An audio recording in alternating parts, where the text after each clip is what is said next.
একটা সময়ের কথা বাংলাদেশের একটা ছোট গ্রামে ছিল খুবই পরিশ্রমী একটা গরু।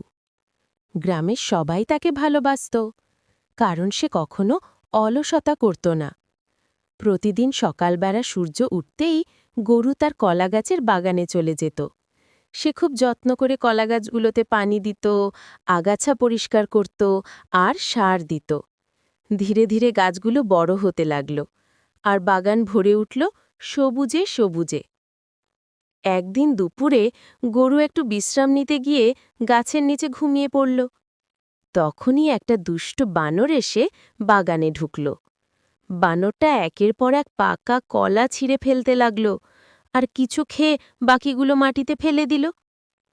মুহূর্তের মধ্যেই গরুর অনেক কলা নষ্ট হয়ে গেল। ঘুম ভাঙতেই গরু দেখল তার কলাগাছগুলো একদম নষ্ট। সে খুব কষ্ট পেল, কিন্তু সে শান্তভাবে চিন্তা করে পুলিশকে ফোন দিল। অল্প সময়ের মধ্যেই গ্রাম পুলিশ এসে হাজির হল। তারা বানরটাকে ধরল আর সবাইকে বলল, পরিশ্রমের ফল নষ্ট করা বড় অন্যায়।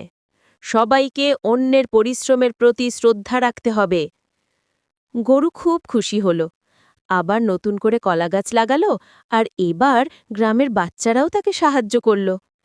কিছুদিনের মধ্যেই গরুর বাগান আগের চেয়েও সুন্দর হয়ে উঠল। গরুটার জন্য সবাই একটা করে লাইক দিয়ে দেন।